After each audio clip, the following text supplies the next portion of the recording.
Hey guys, I'm Heidi Prieb. Welcome back to my channel, or welcome if you're new here.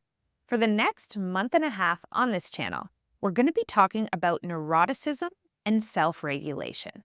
Specifically, how the neurotic patterns of thinking and feeling that we might develop over the course of our lives are actually our best attempts at self-regulation when we don't have a clear understanding of what is happening for us unconsciously.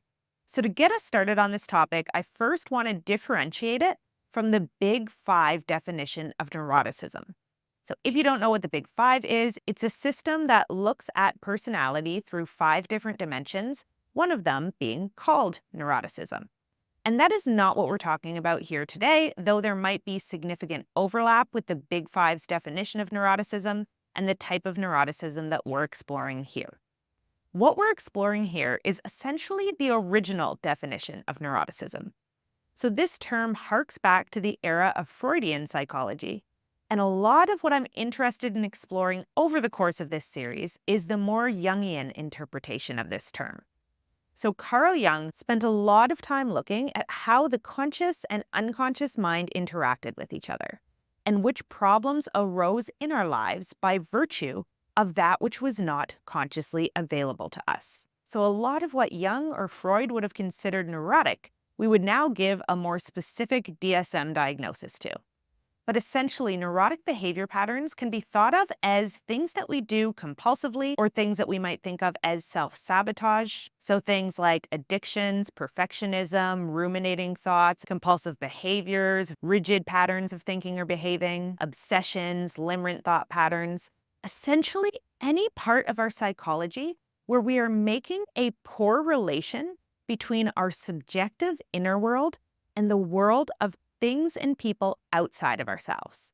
So the way that I think of neuroticism and neurotic behaviors or neurotic thought patterns is that it's our best attempt at self-regulation in the absence of a proper and accurate understanding of how our inner subjective world, largely our world of feelings and inner states, is connected to the world outside of us. So the world of people and objects. And neuroticism can be thought of as the mental and emotional pain that we experience, often in a very deep and very persistent way, when we're unable to resolve our problems directly, or when we're unable to take ourselves out of painful emotional states directly, because we don't have a clear idea of what in our external world those internal painful states are related to.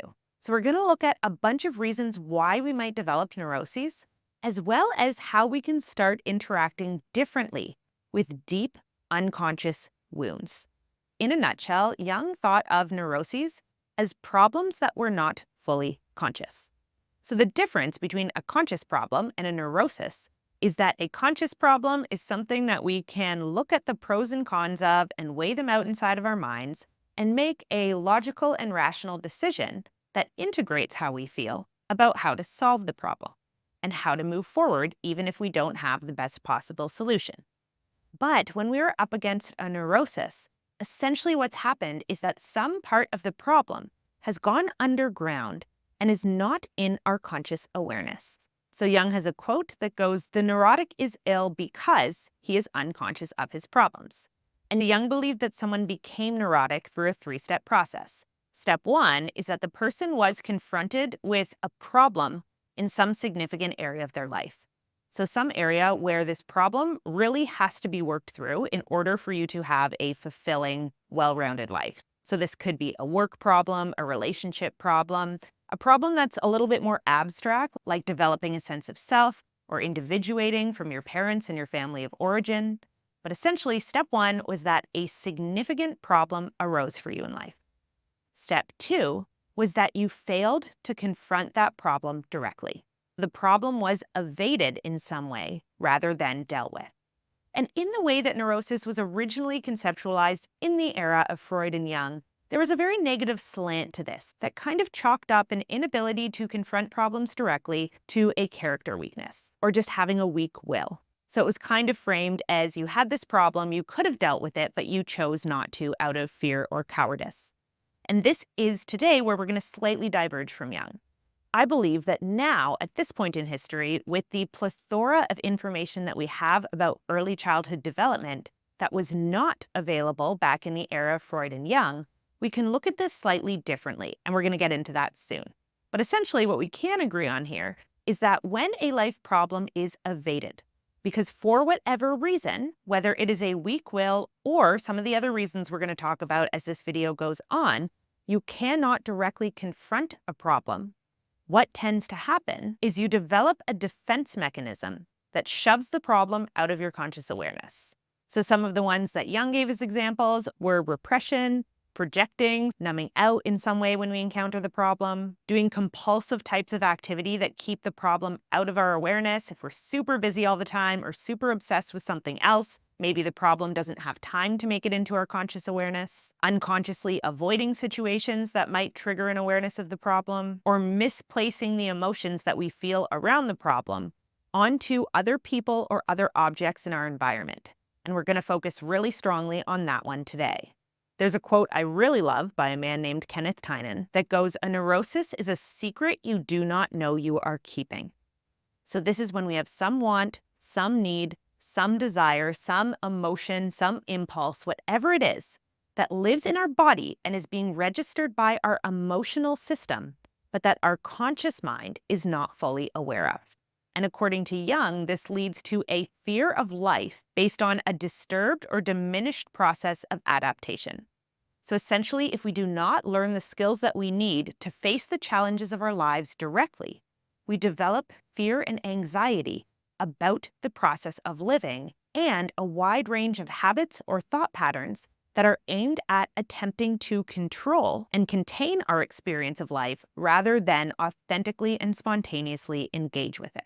And one of Jung's hallmark quotes on the topic is, "All neuroses are a substitute for legitimate suffering." So now we're going to start unpacking what it looks like to suffer illegitimately or in a neurotic way versus what it looks like to get in touch with your true emotions, your true experience of reality, and to begin suffering legitimately. The opposite of neuroticism can be thought of as an alignment with reality and the ability to self-regulate based on an accurate connection to reality. So if we are not neurotic at all, what it means is not that we never feel pain or never suffer, but it means that we are understanding clearly what our pain is related to and which actions we can take to best manage it. So the goal is not to get rid of your feelings. When we cure ourselves of neurosis, we will still have a wide range of feelings, and a lot of them will be unpleasant, but we'll be able to associate our feelings with the right things. So what we're going to be talking about a lot throughout the course of this video and the course of the next month and a half is what self-regulation looks like. When we are self-regulating, essentially it means that we are reasonably aware of our own emotions as well as where our emotions are coming from, and we're at choice to a reasonable extent around how we want to deal with our emotions. So we're not necessarily reacting quickly out of impulse. We're not reacting from a place of trigger. We are, for the most part, able to tell what we're feeling when, and then we're also able to make intelligent decisions around how we want to deal with that emotion, including when we want to do things like strongly express an emotion versus when we want to not express it. So this doesn't mean that we're always inhibiting our emotions. It just means that our emotions are not controlling us.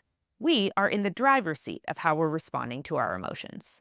The problem is that if certain emotions or a lot of different emotions are repressed for us, we are not going to be at choice when it comes to how we respond to them, because we're not going to be sure exactly what it is that we are feeling. So I kind of liken this to having a vitamin deficiency. If you don't know anything about nutrition, let's say that we are living in a world where the field of nutrition was never invented and people just don't really know much about what foods we need in order to serve which functions biologically. If one day your hair started falling out in clumps because you had a vitamin deficiency, but you had no idea that there was such a thing as a vitamin deficiency, you might get really obsessed with asking yourself the question, what is wrong with my hair? Why is it falling out in huge clumps in the shower? And you might get really fixated on trying to find the right shampoo or trying to find the right hair care routine that would stop your hair from falling out. When in reality, your hair is actually responding perfectly appropriately to the vitamin deficiency. So it is following the laws of science perfectly. There is nothing wrong with your hair. The problem is that there is an underlying need in your body for a certain vitamin that is going unsatisfied, and so it is causing your hair to fall out. And this is very similar to the experience of neurotic habits. Often the thing that we get really fixated on, because it's the thing that we most visibly see the results of or feel the consequences of in our daily life, is actually not the root problem. And so the more we fixate on it, the more we fixate on finding the right shampoo, the more we are actually going in the wrong direction. So we're going to bring this into the realm of psychology. Just like it's possible to not know about the field of nutrition and have no awareness of the fact that a vitamin deficiency can lead to hair falling out, it's also possible to have humongous blind spots when it comes to what keeps us psychologically healthy. And when we have blind spots in that area and there's certain psychological vitamins we aren't getting, we're not necessarily going to understand why we keep feeling the same types of pain over and over again. So an example is, let's say as a child, you didn't learn about assertiveness. You didn't learn that it is an absolutely crucial part of human relationships to be able to check in with yourself, say no when you don't want to do something, and design your life around the types of things that you authentically do want to do and the types of people that you authentically want to be around. So we can think of this concept of saying no and being assertive as an essential vitamin that we need psychologically in order to stay healthy. If you do not have this vitamin, you are going to start experiencing severe and recurrent consequences. So you might find that you are chronically doing things you don't like doing or being around people you don't like being around. And you might find that you are chronically distressed by that and chronically needing comfort from other people. And you might have this idea in your head, why am I so needy? Why is it that I'm constantly needing to be comforted by other people when the people around me don't seem as distressed as I do and they don't seem to need as much care and support as I do? And this is equivalent to noticing that your hair is falling out, but not knowing what the root cause is. Your emotional system is actually responding perfectly normally to constantly doing things you don't want to do and being around people you don't want to be around. That is naturally dysregulating. And when we are dysregulated, we naturally need comfort from other people or from ourselves. So you might look at this as, I just need to be less needy. I need to reach out to people less. I need to seek less comfort. And this is the equivalent of looking for the right shampoo that is going to stop your hair from falling out. Your hair is doing the right thing based on the vitamin deficiency. And you are needing the appropriate level of comfort for a person who is living a life they're unhappy inside of. But the way to solve the problem is not to learn to be less needy. The way to solve the problem is to figure out what vitamin you're missing and give yourself that. If you learn how to practice discernment and say no when you want to say no, you are eventually going to need much less comfort from other people because you are not going to have the problem of being chronically dissatisfied with the choices that you're making. So a neurosis can be thought of as whatever problem we get fixated on that is not the root problem, that we are trying in vain to solve the pain of the root problem through. So again, trying to find the right shampoo when in reality, we need more vitamin K. Or trying to be less needy when in reality, we need to find a way to be more satisfied with our lives so that we're not chronically unhappy and in need of comfort. And this is where we're going to start blending developmental psychology with Jung's conception of neuroticism. So remember, if we hark back to his idea that neuroses develop as a product of facing some problem in life that we choose not to face up to directly. What I want to talk about now is why that might happen besides us just being weak-willed. I believe that a lot of problems in life that we do not face up to directly actually happen because we have a blind spot around the skill that we would need in order to face up to that problem directly. So again, if you never learned assertiveness as a skill, it's not going to occur to you to be assertive in a situation when you need to be. That situation is not going to strike you as now is the time to be assertive. That situation is going to strike you as now is the time to submit to what somebody else wants. You're not going to recognize it as a challenge that could be overcome in this way. So my theory on why we often fail to face up to the problems in our life directly starts with our developmental blind spots. At some point in our development, in some significant way, we fail to make an accurate connection between our internal state, so what's going on for us in our subjective inner world, and our external environment, so what our inner state is responding to in our environment. Usually because the people that we are looking to get information about that are not necessarily clear on it themselves, or they're not able to properly contextualize it for us. Essentially what happens is we either internalize something as normal when it is not normal, or we internalize something as not normal when it is normal. And both of these conditions are going to skew our perception of how our inner state is connected to our outer environment. So I will give some examples of this because it's much easier to explain through example than through theory. Let's say you grew up in a household where one of your caregivers is chronically emotionally abusive to the other caregiver, but you are never told that what is happening between these two caregivers is a pattern of emotional abuse. What you are taught is that this is a normal, healthy relationship. Maybe nobody says that overtly, but because nobody says anything to the contrary, you believe that the way your one parent talks to the other parent is perfectly normal. And maybe the main reason you believe that is because when the emotionally abusive parent says something unkind or derogatory or insulting to the other parent does not react. Maybe they have a pattern that causes them to withdraw and shut down in the face of verbal abuse. And so you internalize their lack of reaction as this is just a normal way that people speak to each other. The problem is that when someone insults us, or when they say something to us that is not true about our character, or when we are projected onto, our bodies do react to that. Our systems know and deeply understand that there is a danger to being seen in a negative and inaccurate way by someone we are close to. So if that parent now insults us or is derogatory towards us, our bodies are still going to clock that as a threat. But our conscious minds are not necessarily going to clock it as a threat. Our conscious minds are going to go, my parent is behaving towards me the exact same way they behave towards my other parent. And I've learned through looking at my other parent that the appropriate response to this is to simply ignore it and go on with my life. And so when it happens, I'm not going to understand consciously why I feel dysregulated. As far as I'm concerned, nothing of real consequence has happened to me. So if I am feeling a strong emotional response, it is just because I am crazy or irrational in some way. Because again, nothing out of the ordinary is happening. But again, that feeling is still present in the body. Maybe my body feels tense and angry. Maybe it feels threatened and scared. Maybe it feels disgust or shame.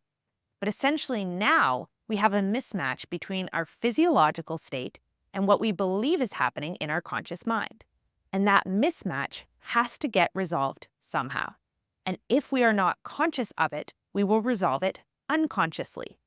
So we might suddenly find ourselves in a pattern of overeating, or of drinking too much alcohol, or of really desperately craving validation out of other people that we are good and okay. But we might not understand why we are desperately craving any of that, because we have no idea that something is happening to us that is eliciting our normal responses when we have a need for comfort. If we had an awareness that the way we were being spoken to was actually causing our dysregulation, we could deal with the problem directly. We could set up boundaries and say, you can't speak to me that way. And particularly if we are adults, we can remove ourselves from situations where people are speaking to us that way or projecting onto us in that way. We could go talk to a friend or a therapist and explicitly seek out comfort and validation. But again, if we have no idea why our body suddenly feels antsy or on edge or just off, We are going to assume that we are just having a random or crazy emotional reaction. And we're going to talk about how that can lead to neurotic patterns of thinking and behavior after a few more examples. An example of internalizing something as not normal when it is normal might look something like, let's say you grew up in a household where you were very significantly emotionally neglected. So you never really had a felt sense of what it's like to be in intimate connection with another person and to be really deeply seen and mirrored and understood. So you don't have any framework, any template on a somatic level for what it feels like to get close to someone. And maybe what happened for you as a child is that you were, for the most part, left alone. But maybe your parents came around and paid attention to you if they were scolding you, or if they were criticizing you in some way, or if they were otherwise trying to correct your behavior. And so now as an adult, you might experience a lot of trouble in the realm of getting close to people. Because if your model of human intimacy is one where people leave each other alone for the most part, and anytime they're asking questions or trying to get closer to the core of you, it's because you are in trouble, you might actually see a healthy, secure person asking you questions about yourself or trying to offer you feedback on something as them criticizing you. Because in your mind, your only model for being seen is when you are being criticized. So you may falsely attribute any attempts at someone trying to get closer to you as someone trying to kind of find out that you are imperfect and punish you for it in some way. And so now, because you're going through life without that experience of being deeply seen and known and loved and supported for who you are on a deep level, you might feel chronically, deeply lonely, but not have any conscious awareness of the fact that that is what you are feeling. Because again, nobody sat you down as a child and said, hey, what you're experiencing is emotional neglect. It's actually not love and intimacy in the way that other people experience love and intimacy. So you might be walking around your life having all these kind of surface level relationships that you keep at arm's length, thinking to yourself, I'm having healthy and normal relationships. Well, your body is clocking constantly the lack of intimacy and support that you need to stay healthy as a human. So you might feel low-level feelings of depression, of a lack of satisfaction in your life, of anxiety, and not have any idea where those feelings are coming from. Because you have internalized something that is not normal, which is to live your life in isolation when it comes to intimacy, as normal. So if you have an adverse reaction to that loneliness, you're not going to clock it as loneliness. You're going to clock your strong emotional response as abnormal or something just being wrong with you. And you might have a lot of self-berating thoughts around, why can't I just be happy with what I have? I have such a good life. Not understanding that you're missing a vital nutrient. So these are a couple of examples of blind spots that we might develop that essentially predispose us to not being capable of meeting the problems of our lives head on. If I'm trying to confront the problem of having an intimate relationship, which is a very important life event, with my total blind spot around what an intimate relationship looks like, I'm going to really struggle to meet that challenge head on because I don't have the skills I need to confront it directly. The same is true if the challenge that I'm facing is, let's say, navigating the workplace, but I grew up in that household where I see verbal attacks as normal. If I have a boss that is really domineering and difficult to work with, I'm probably not going to clock it as a problem the way people who grew up in a healthier household would.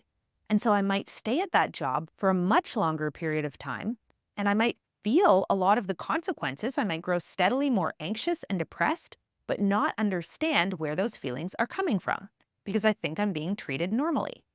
And so I'm not going to progress in my career in the same way because I don't have the skills I need for staying regulated at work, which is what gives me a clear head to be able to tackle the problems of my workplace.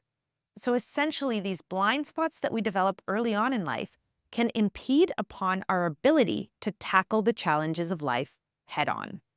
And there's many, many more examples than those two that we talked about that can lead to us struggling to develop a certain skill set. We could have parents who just have really poor emotional literacy skills, so we could really struggle to identify what feelings we're feeling and when and why and what they're connected to. That can set us up for a really difficult time facing the challenges of life.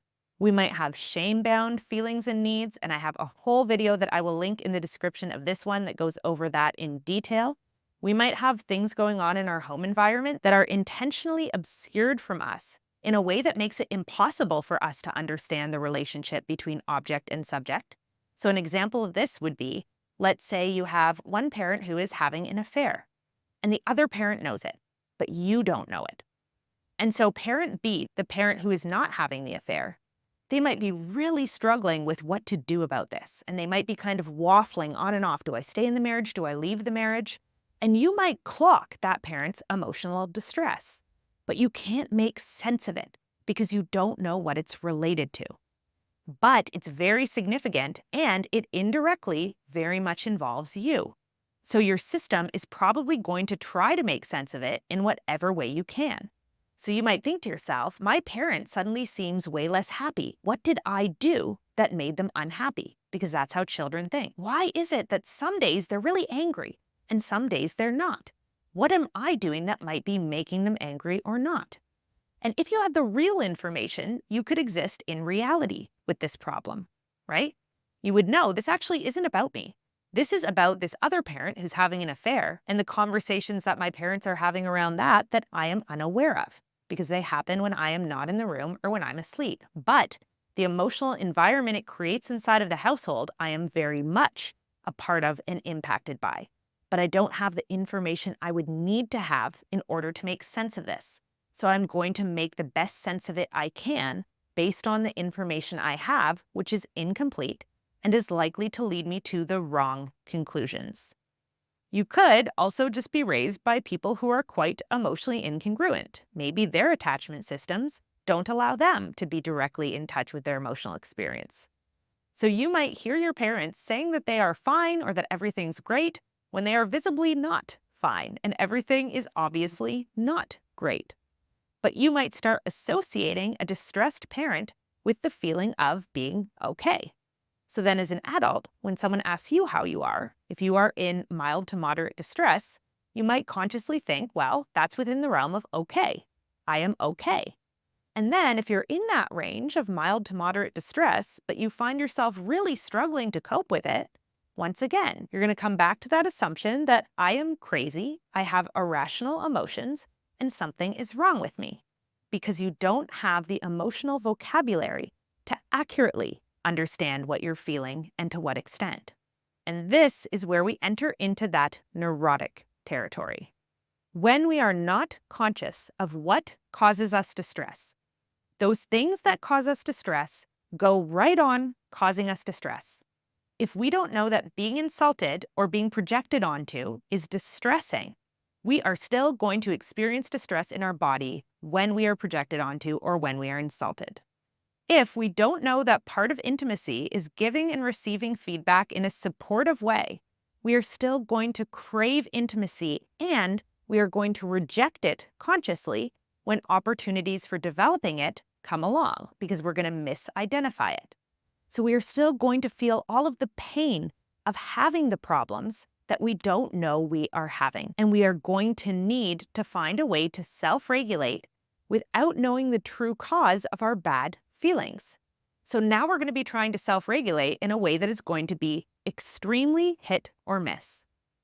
But when we hit, it's going to be very tempting to grab whatever it was that helped us in that one instance and become very fixated on it. So I kind of liken this to the experience of having some sort of illness. And you don't know what the illness is, but you know that you chronically feel unwell.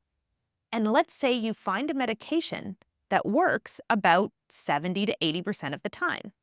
And it doesn't work the other 20 to 30% of the time, but you have no alternative. Of course you're going to take that medication.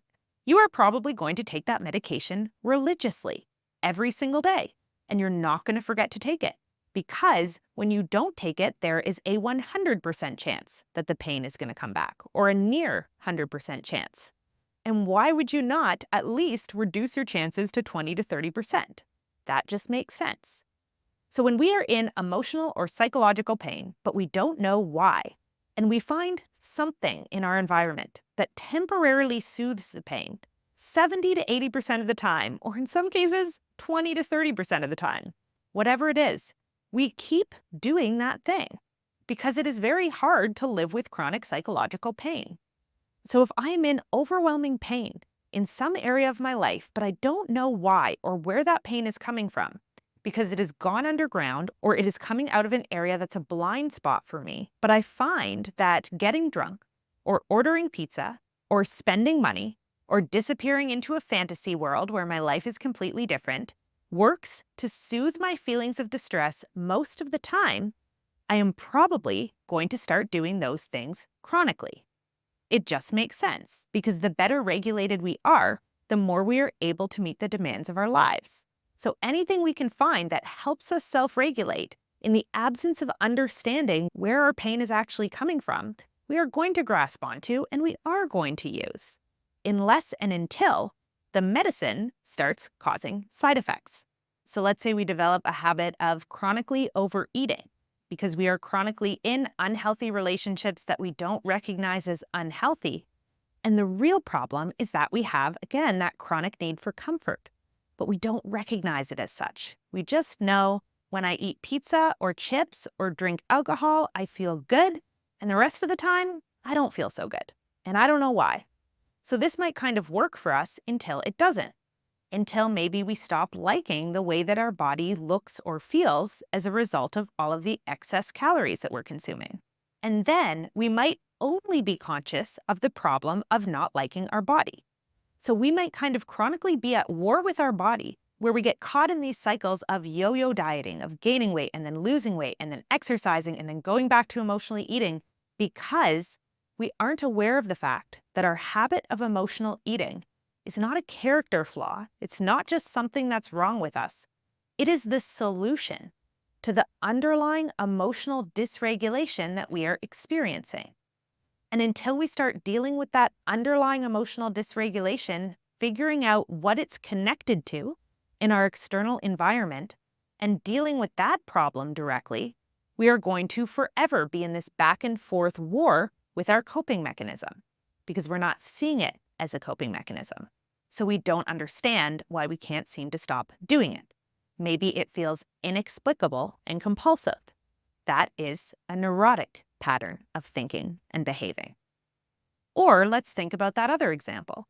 If we never really learn what deep intimacy feels like, our bodies still register the loneliness of not having deep intimacy in our lives, even if we have other relationships that we think are perfectly healthy. So maybe you go on to get married to someone who is also a victim of early emotional neglect and who also thinks that having a very surface level relationship where you're not deeply seen or known or understood is what intimacy is.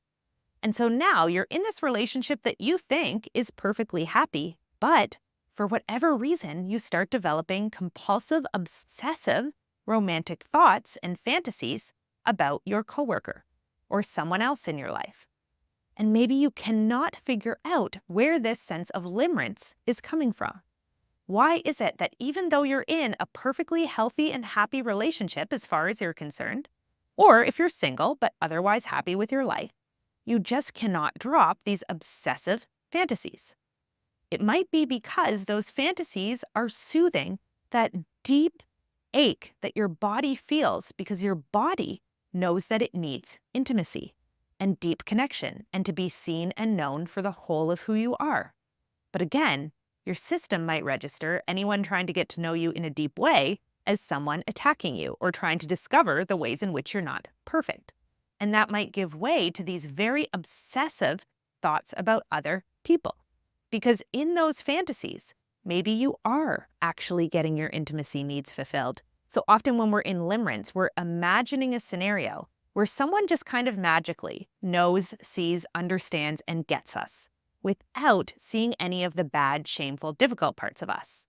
And so it kind of bypasses the work that would need to happen in real life for us to get that type of intimacy, which is we would need to have conflict, we would need to show the less flattering parts of ourselves to someone else, We would need to get comfortable giving and receiving feedback with someone who we're close to. But in our fantasy world, we don't have to do any of that. We can just imagine ourselves having deep intimacy without needing to do any of that other stuff that we have internalized as fatal to relationships, when in reality, it's the stuff that builds deep intimacy. So we're just going to feel like for no reason we are having these crazy fantasies and thoughts about someone else, despite the fact that we are perfectly happy with our relationship status as it is. And we might become highly aware of the fact that these thoughts about our coworker or that other person who we're fixated on are at risk of destroying our marriage or our life. And so we might see those thought patterns as the problem and go to war against those thought patterns, when in reality, that neurotic thought pattern is in some deep way a gift. And that's what we're going to spend the rest of this video talking about. The fact that our neurotic patterns of behaving and thinking are also a deep and important insight into the parts of ourselves that we have repressed. And those repressed parts of ourselves are what we need to get in touch with and integrate consciously in order to feel whole as people. So one of my absolute favorite Jung quotes on this topic goes, "We do not cure our neuroses. Our neuroses cure us." So when we switch our frame of thinking from this neurotic thought pattern or this compulsive behavior is ruining my life to this compulsive thought pattern or behavior is giving me incredibly important information about what I need in order to feel whole, we can start working with those neuroses instead of against them. And from personal experience, I can confidently say that I would never have begun an attachment healing journey in the first place if it had not been for my neurotic patterns of thinking and behaving starting to take over my life. So I grew up fearful avoidant, and I erred avoidant enough that I didn't really care enough about my relationships failing left, right, and center to pursue attachment healing for the sake of having healthier relationships. I started pursuing attachment healing because my substance and food abuse issues were getting so intense that I felt like I was going to spend the rest of my life locked in a battle against my own neuroses if I didn't start getting at the underlying root of them. And I started reading books that connected neurotic patterns of thinking, feeling, behaving, eating, drinking to underlying unmet needs. One of those needs being the need for deep connection with other people, which led me to the realm of attachment work. And had those parts of myself that knew what I needed not been kept alive in some way through those neurotic patterns of thinking and behaving, that started disrupting my life so heavily I couldn't ignore them anymore, I would never have done the deep work that was required to actually learn skills for self-regulating and connecting with other people, which ultimately led me to a place where I felt like my life had really deep meaning in a way that I didn't even know was possible. So I want to encourage us to stop hating on our neurotic patterns of thinking and behaving and start welcoming them as messengers for parts of ourselves that we once had to exile or cut off that we now might be able to actually integrate in a way that makes our lives better. So we're going to talk now about what it looks like to use our neurotic patterns of thinking and behaving and feeling as keys to the unconscious. So something that Freud once said about neurosis is that it is the inability to tolerate ambiguity. If you have no idea what is causing your bad feelings, it's natural to feel a sense of anxiety when they come up. But a key part of self-regulation involves being able to coach ourselves through ambiguity without becoming anxious to the point of overwhelm and needing to reach for the first possible solution to our pain. And the nice thing is that the better we get at understanding our pain, the less anxiety we are going to feel in response to it, because we understand which principles are governing it, so we know that it's not going to last forever. But in order to get to that place, paradoxically, the exact skill we need to start developing is the skill of existing inside of ambiguity. When we are children, we don't understand anything. We are born into this world, and everything about cause and effect is one giant mystery to us. And ideally, what happens is we have parents who can show us the world in a way that makes sense and who can help us connect the way we feel internally to the world outside of ourselves. And because in that secure environment, we learn to internalize that a bit of anxiety is often followed up by discovery that helps us to make meaningful sense of the world, we don't panic when that tinge of anxiety arrives. We don't have anxiety about our own anxiety.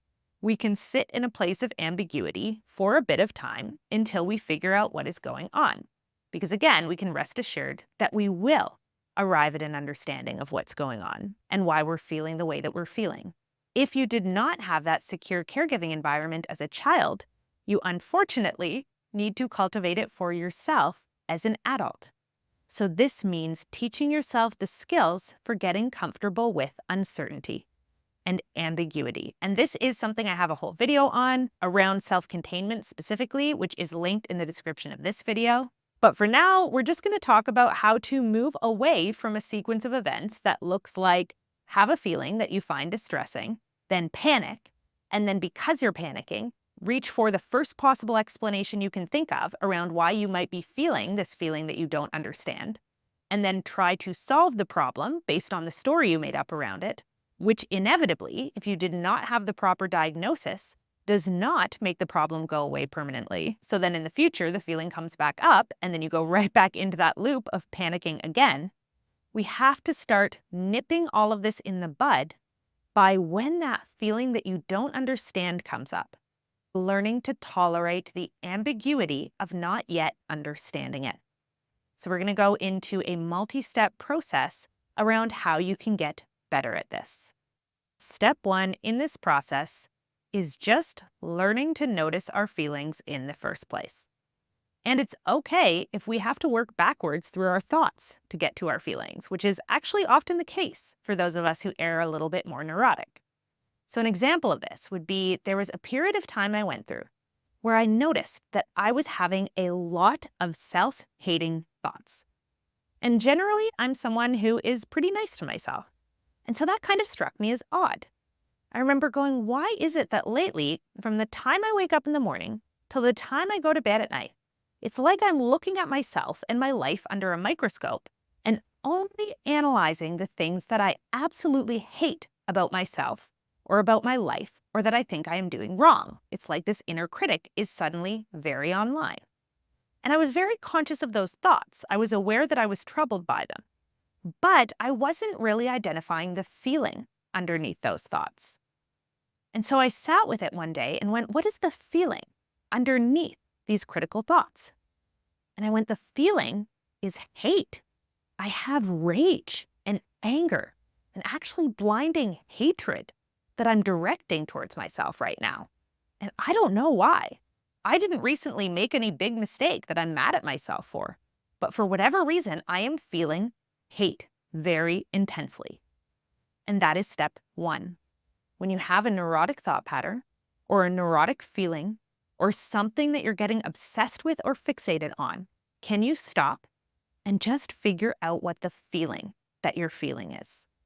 Not attaching it to a story, not trying to figure out why you're feeling that. Just literally identifying the feeling in one word.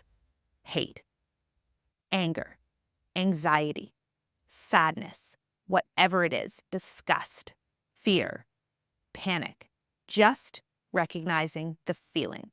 That's it. That's step one. Isolating the feeling itself from the story that you have around the feeling. So my story might be, I'm not working hard enough, I don't look good enough, whatever it is, but the feeling is hate. That's all I need. Step two is to consciously identify it as a neurotic feeling. What this does not mean is telling yourself that you're crazy. So I don't want to go telling myself I am insane for feeling hatred because there's no reason for me to be feeling hatred. What I'm actually going to be doing here is the opposite of that. I'm going to be telling myself I feel hatred and I don't know why, I don't have a satisfactory logical explanation for why I feel this chronic, overwhelming hatred towards myself. It's not really resolving when I'm trying to improve myself. The self-hatred persists or it changes form and just comes back in another area. So it really seems like maybe I'm not making the right object relation between my internal state and my external world. If I were, the hate would be getting resolved through my actions, but it's not. So I might be making the wrong object relation, which qualifies it as a neurotic feeling. But the feeling itself is real.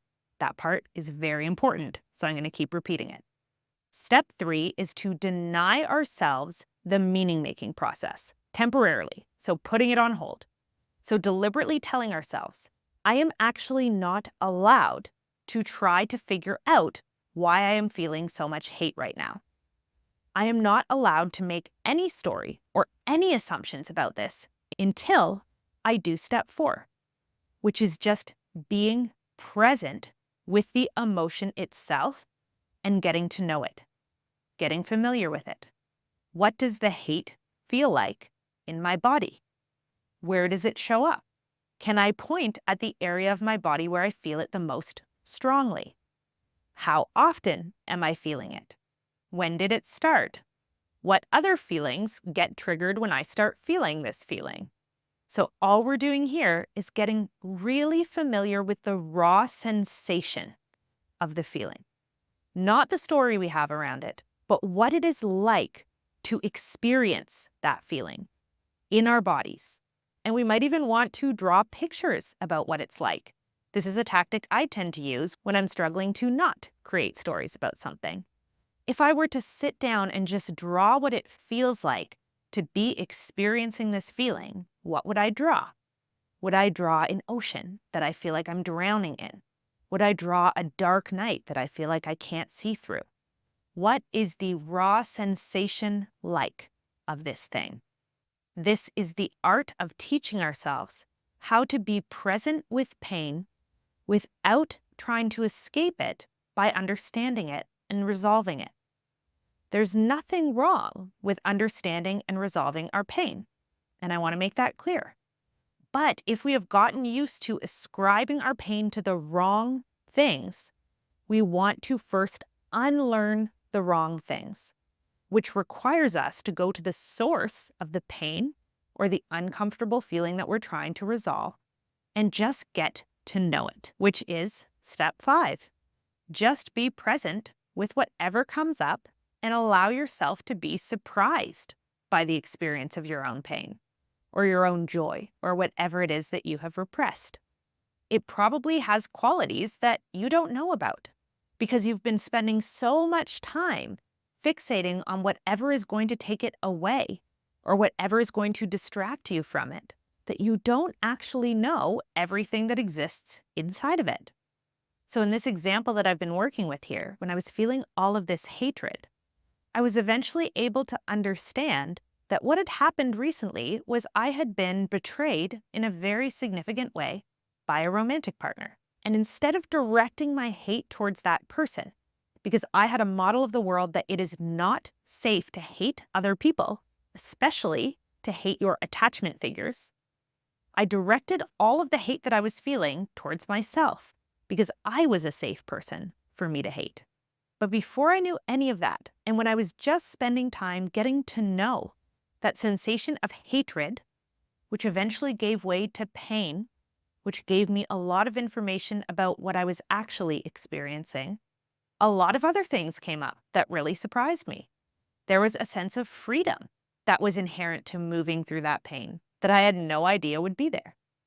There was also very complicated feelings that I didn't want to feel. I happened into days of just recognizing that I still had a ton of sexual feelings towards this person that I didn't want to have. I wanted to be angry and hateful, but I couldn't be. There was things in my system that I needed to move through in order to arrive in reality about everything that I was feeling, including things I thought it made no sense for me to feel. And that's often what happens at this step.